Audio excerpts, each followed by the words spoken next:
আসসালামু আলাইকুম ওরহমতুল্লাহ। সালামের মধ্য দিয়ে গলার খবর আপনারা পেয়ে গেছেন।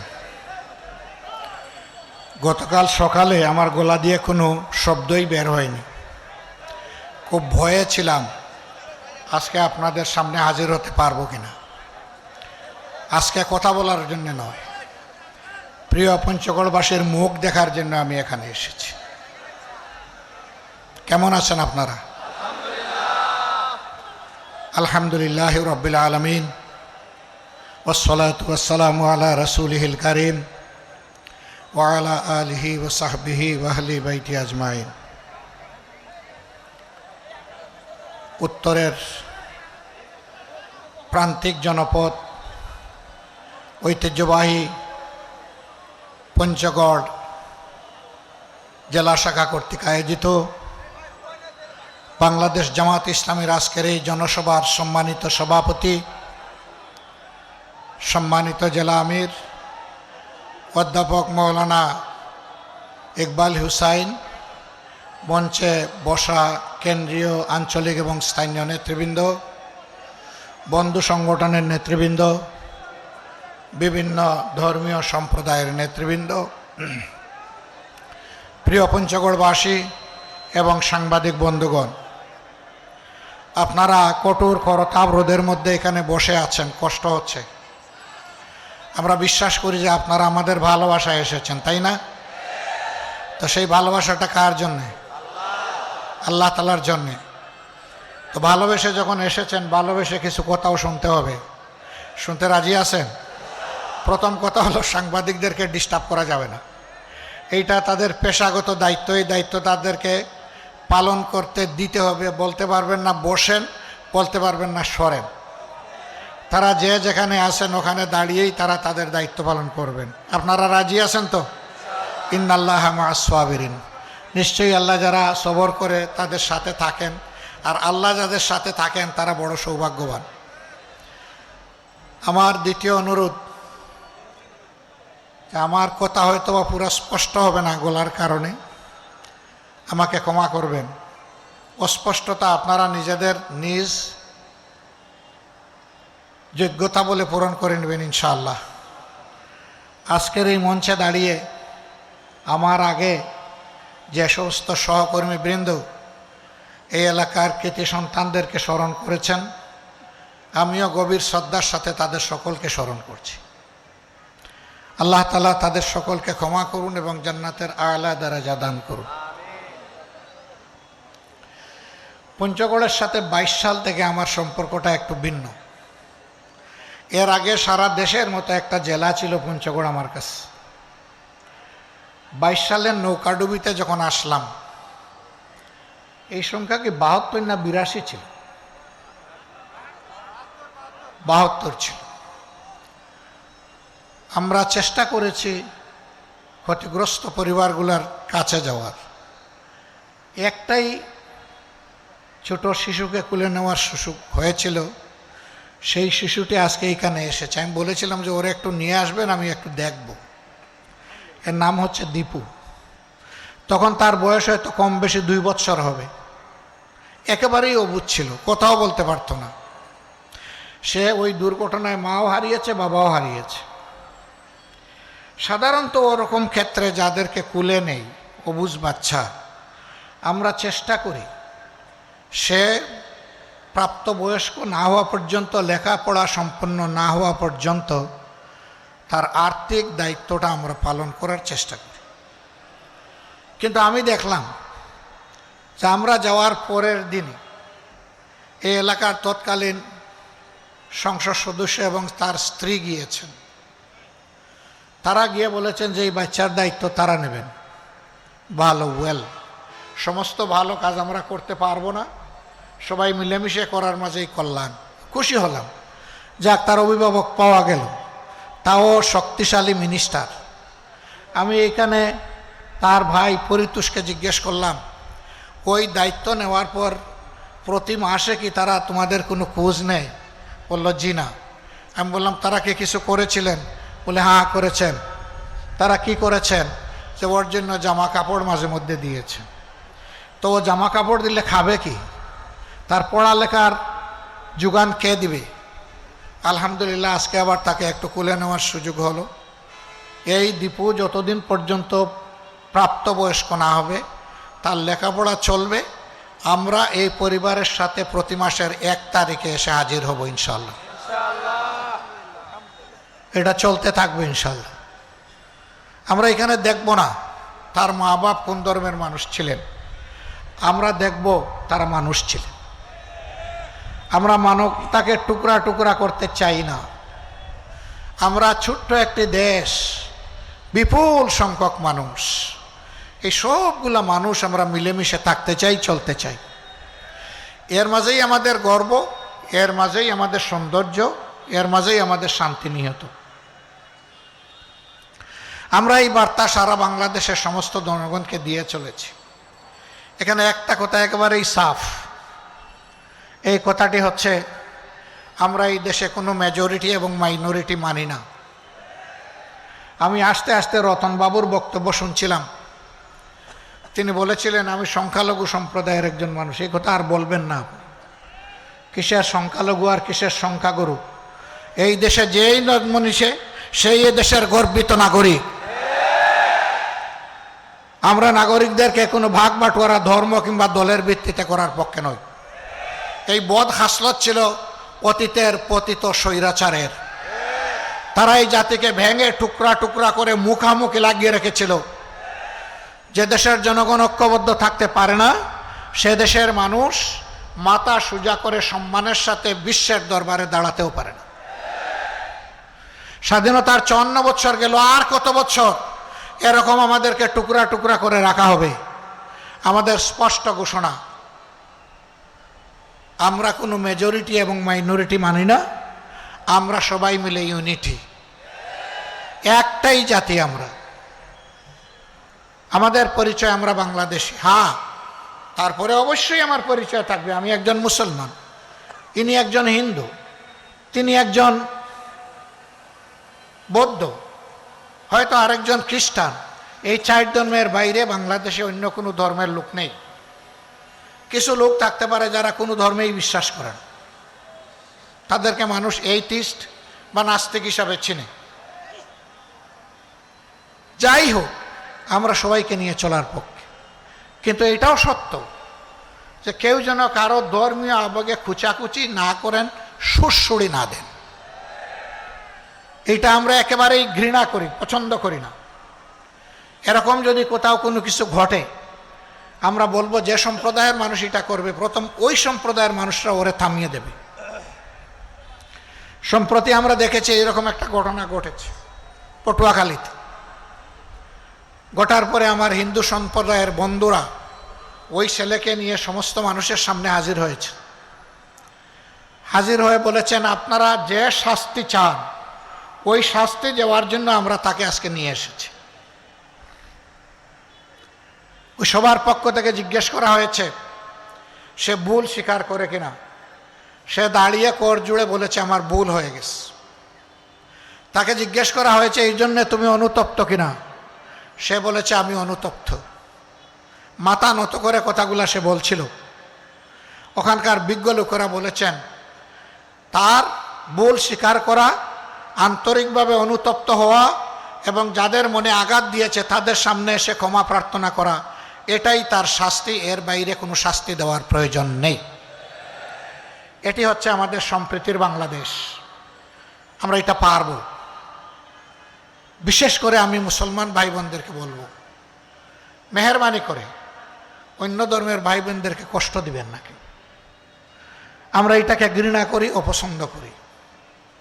যারা মেজরিটি মাইনরিটির জিগির তুলে রেখেছিলেন, আমি আল্লাহর পর ভরসা করে বুকে হাত দিয়ে বলছি, তারা যাদেরকে মাইনরিটি বলতেন, এই ভাইদের সম্পদ, ইজ্জত এবং তাদের জীবনের পর সবচাইতে বেশি ক্ষতি সাধন করেছে তারা।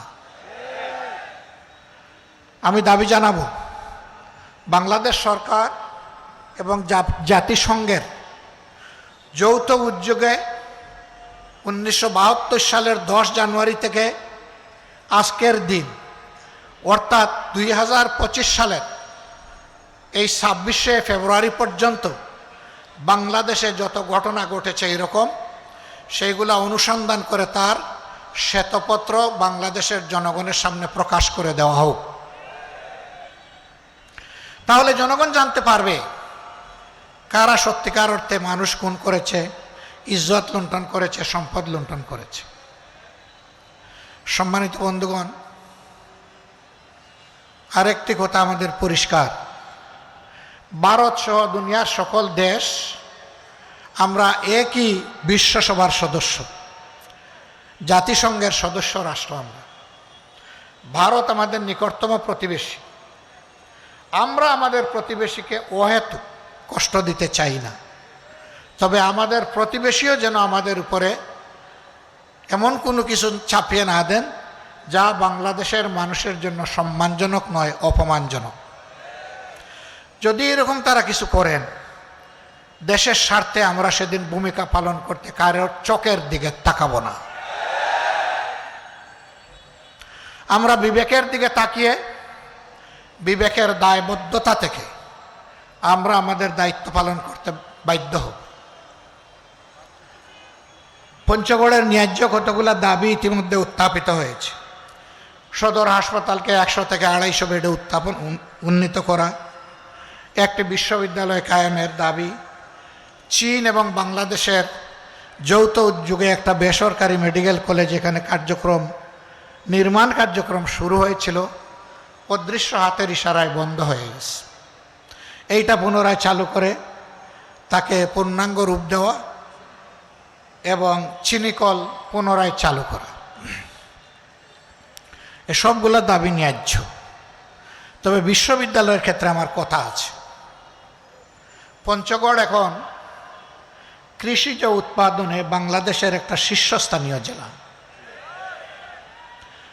সকালবেলা অথবা বিকালবেলা কেউ যদি পঞ্চগড় শহরে ঢুকে, দেখবে সারি সারি ভারী যানবাহন সেইগুলা সবজি তরকারি লোড করে যাওয়ার অপেক্ষায় আছে।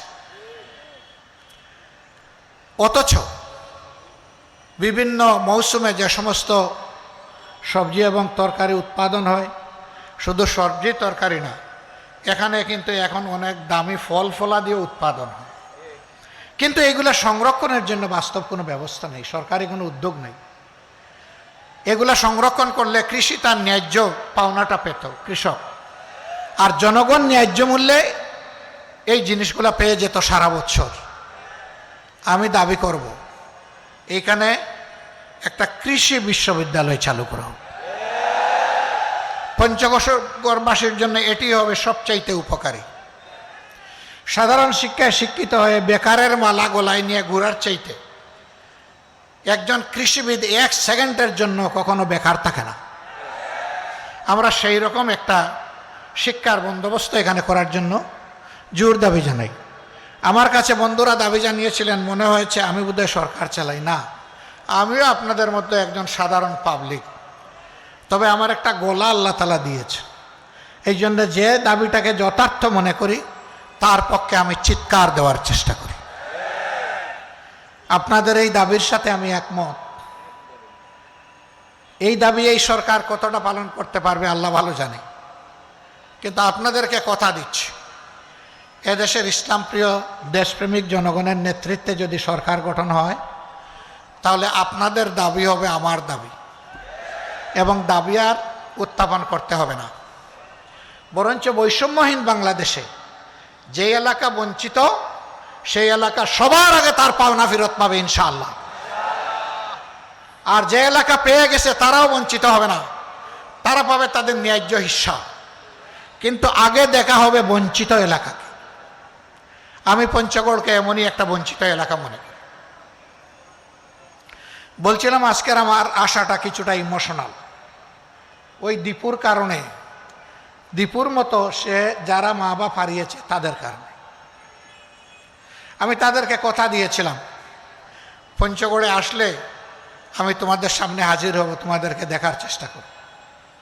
জেলে ছিলাম, এই ঘটনার পরেই সরকার আমাকে মেহেরবানি করে রাষ্ট্রীয় অতিথিশালায় পাঠিয়ে দিয়েছিল। 15 মাস জেলে ছিলাম, আমি এর ভিতরে আসতে পারিনি। জেল থেকে মুক্তি হয়ে 1.5 মাসের ভিতরে আমার সর্বপ্রথম সফর ছিল পঞ্চগড়ে, এবং সর্বপ্রথম আমি এই ভাই বোনদের সামনে এসে হাজির হয়েছিলাম।